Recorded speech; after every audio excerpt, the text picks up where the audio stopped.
Events take place in Apelden, the capital of the empire. All the secular society, suddenly a rumor broke out. The main culprit of the rumors always turns out to be a woman, the only sister of the current emperor and the only one in the empire of the great Duchess, Rosalyn Idris Apelden. She always behaved eccentrically. Instead of having tea parties with the other ladies, she preferred to spend time with sweaty knights, and at one point was left wearing pants and walking with a sword instead of a dress. Surely this is a noble duchess? The imperial family is not, after all, with commoners to keep slave lovers.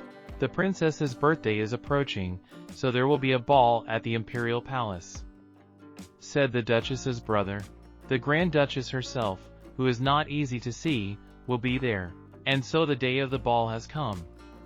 Congratulations to the princess on her birthday. The Grand Duchess Rosalyn Idris Apelden, a beautiful girl, in a blue dress and with white hair, entered the hall. A young handsome man came out with her. Was this the rumored lover? They say her lover is a slave, and he has no pierced ears and no tail. What kind is he? What are you talking about? He is a Jerub. Would she dare transfer a slave to the ball? That she had a slave lover was idle gossip from the beginning. Stay here, I will say hello to His Majesty, said the Duchess. Do you want me to stay here alone? The young man answered her. Then will you come with me? Sneeringly asked the Duchess. If you don't want to talk to people, go to the balcony. If you close the curtains, no one will even come in. That's what everyone usually does. I'll come to you later. I'll see you soon. As soon as the girl left, the attitude of those around him changed dramatically. He did as the Duchess told him and went out onto the balcony. It was indeed quiet. Now he could exhale. The people in Bali made the young man very uncomfortable. You know, Fenrir, tonight is the princess's little sister's birthday ball, so everyone will keep to themselves. But on ordinary days, there's someone hiding in the garden plot and doing all sorts of horrible things. Fenrir recalled one evening. Suddenly he felt a look from behind him, a little girl looking out at him. The little girl asked him, "What are you holding in your hand? Is it alcohol or just a drink? Can I try it?"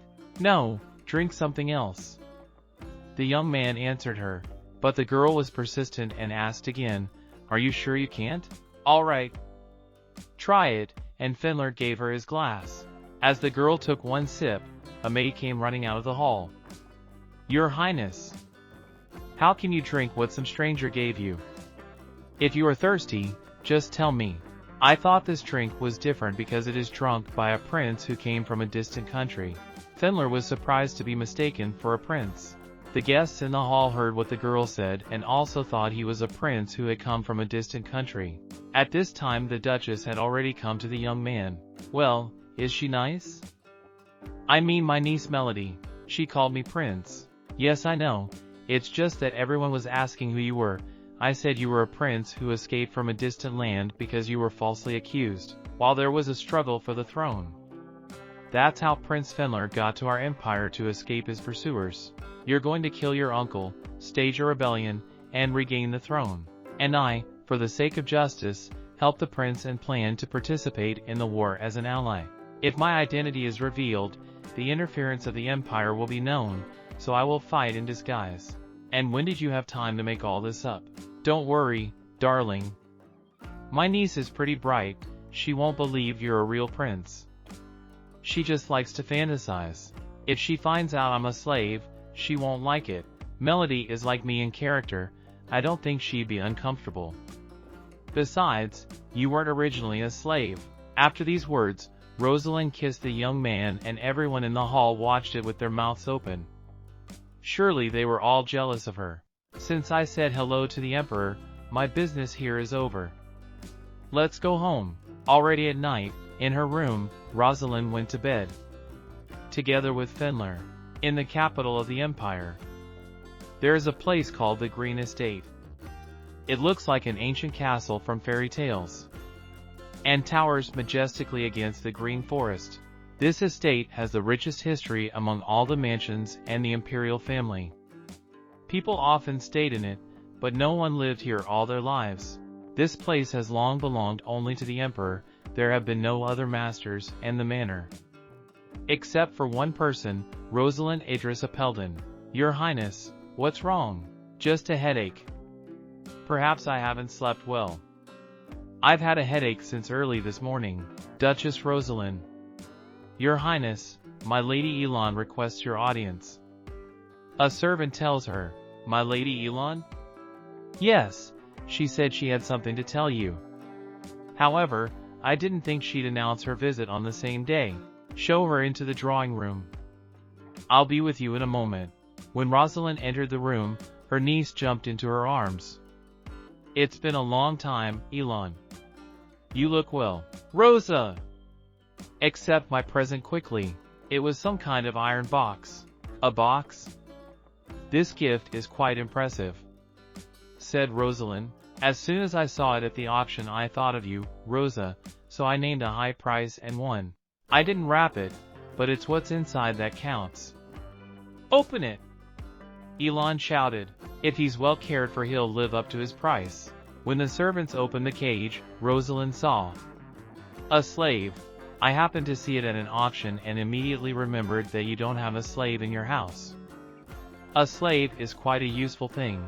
If tamed, he can stand up to 3 trained knights, so good for the role of bodyguard. He's so small and young, he's not much of a bodyguard. They grow up fast. In 2 years, he'll be a young lad. You can't use a full-grown one. You can only tame them when they're young. An adult slave who does not love his master will not serve faithfully. He only blindly follows his partner. Therefore, if you want to use a slave, you must take him while he is still young. And the easiest and fastest way is a mind-altering drug. He's blindfolded and gagged. His hands are shackled, also brought in boxes. Does he have any idea what kind of situation he's in? So she wouldn't have to listen to her aunt's bickering, Elon said she had an appointment and quickly said goodbye to Rosalyn. See you later, Your Highness. What do you want me to do about it? Asked the Duchess the servant. Rosalyn did not think it right to buy and sell slaves. The Duchess said to bring wine and wash the boy who was brought in the cage. After a while, the Duchess had Eleanor Greenwood come in. I did all the essentials. The wounds will heal in 2 or 3 days. Slaves usually heal very quickly. The scars remain because the same place was scarred and cut hundreds of times. Eleanor Greenwood was from an aristocratic family. She was one of the few who was educated in the academy. Now she became a doctor and cares for slaves. Thank you for responding so quickly and coming, Eleanor. What kind of medicine did they give him that he doesn't even wake up? I'd never dealt with wounds like that, so I couldn't have handled it myself. At first I wanted to send him back to Elon. But then I changed my mind. If I send him back, he'll still be a slave. He'll be treated worse than before. As soon as he's a little better, I'll let him go. And I'll tell Elon he escaped. He must have lived somewhere before. Or there's a place he wants to go back to. There might not be such a place. Eleanor answered her, or Eleanor. Since he was caught, it means that his home has been taken over by the Dots, and going back to such a place is like voluntary surrender to the slave traders. Or maybe he didn't have a homeland or a home to begin with. He could have been born into a family of slaves. In that case, he has nowhere to go back to. Whatever the circumstances, once he's on the street, he'll be caught again and sold into slavery. What shall we do then? I can't just leave him here. Why can't you? Because he is a prisoner? Eleanor asked. That is not the problem. He is still very young. And I'm not old enough to be his parents' place. It would be worse for him, too. I know what you mean, but he's not a child. He looks like a boy, but he's at least 20 years old. When he meets a partner and becomes an adult, he will most likely look like a normal person. Then he can go outside without the risk of being caught again. Wait, can he take on a fully human form? Rosalyn asked. Prisoners, regardless of age, have ears and a tail like animals. Or some physical features that normal people don't have. Of course, not everyone is like that, but it is possible in this case, because this child belongs to the Karen tribe. It is a very rare species, even I have almost no information about them. And even rarer are those with dark skin. Most slave owners probably think dark skin is a mutation. These don't sell well, and if they make noise, they will begin to interfere with the trade and make a loss. Alan talked about him as if he were something special. And when she finds something even slightly unusual or rare, her eyes light up. If a thing says it's the only one in the world, let it be damned, but she'll certainly give any money to get it. Anyway, you can't let him go now. You're going to worry about him yourself and you can't let him go, can you? Well, I don't think so. What? If he didn't bother you, you'd kick him out as soon as you got him. You get rid of anything that might bother you. Don't you, Rosalyn Apelden? It was getting dark and it was time for Eleanor Greenwood to go home. Rosalyn wanted her to stay with her another night, but she said she had a patient waiting for her tomorrow and couldn't stay any longer. I will try to find people who can protect and take in this slave. If it were up to me, I would take him to my home, but I have no more room. You should have said yes when I offered you a new home. Rosalyn answered her. It's still bearable.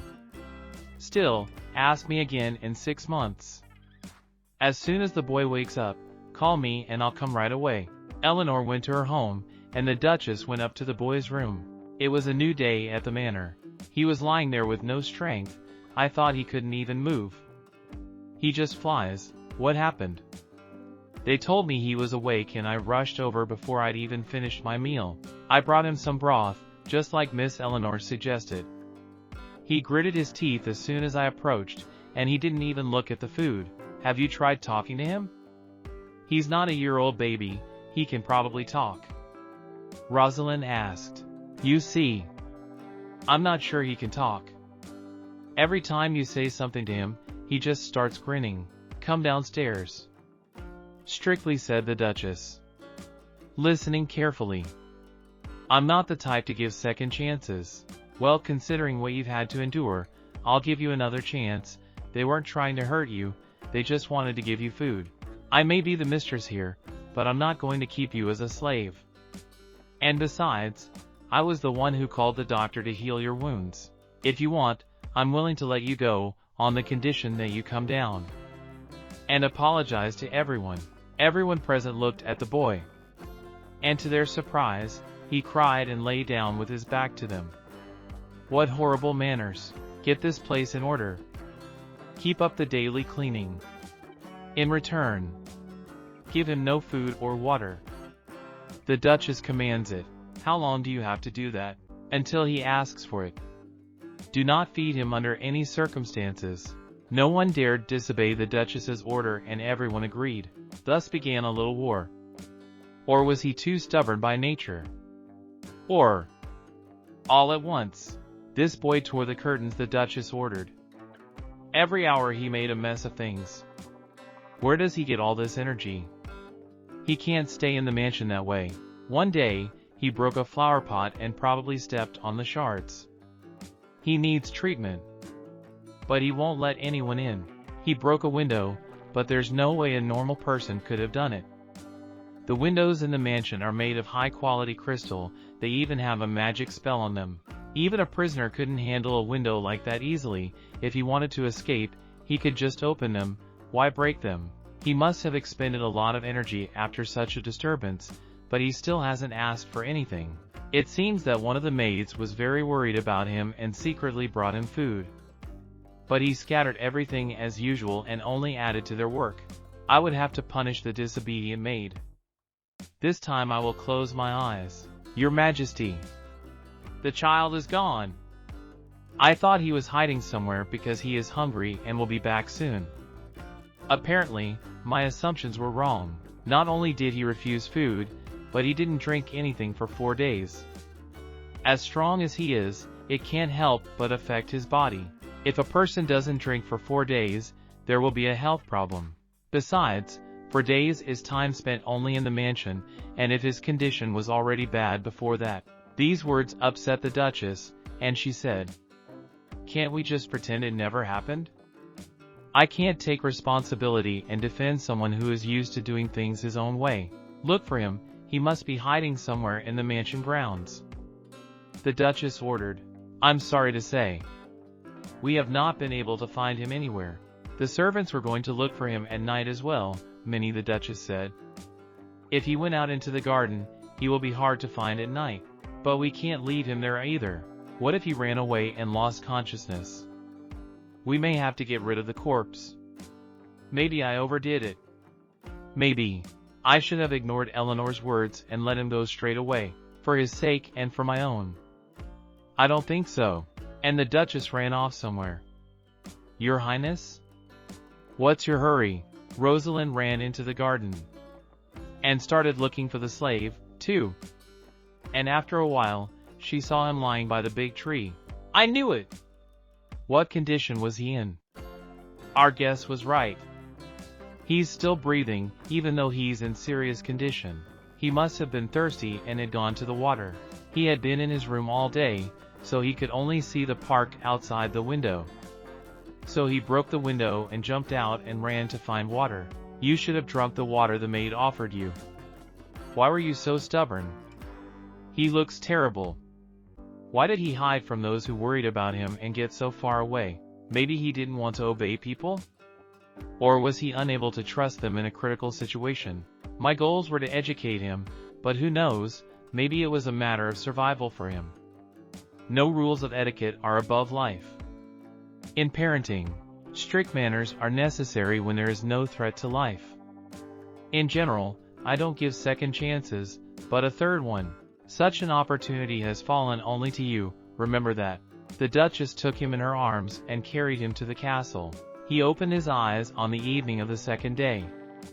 However, he climbed on the closet again and wouldn't come down from it. You seem to like sitting on the closet, don't you? Said the Duchess. I brought dinner, Your Highness. The food was indeed splendid. The Duchess asked the boy to get down from the closet so he could eat. To be honest, I had no hope. If you don't want it, don't. I'll eat it all myself. But after these words, he got off his plate and ate a piece of meat. I thought he wouldn't take a bite in his mouth, said the Duchess. I stayed with him last night and fed him soup in case he started making a mess. I thought he was, without knowing it himself, instinctively gulping down food so he wouldn't starve to death. Maybe he really does remember everything. Still, it's good that he's eating something. Hey, you don't eat on the table, you sit in a chair. I yelled at the boy, and he jumped up on the bed. It's good that he doesn't refuse to eat, but he still has a lot to learn. I don't even have a husband to sleep in my bed. And here's some kid whose name I don't even know. Luke the Third, says the kid. So he can talk? Don't you have any other name? What did your parents call you? My parents I don't know. They grabbed me when I was little. No other name. Nobody ever wondered about my name. Now I am interested, said the Duchess. That's why I said it. The boy answered her. It doesn't sound like a name. There are no numbers in human names. That's because I'm not human. The boy answered. So, your name will be Fenrir.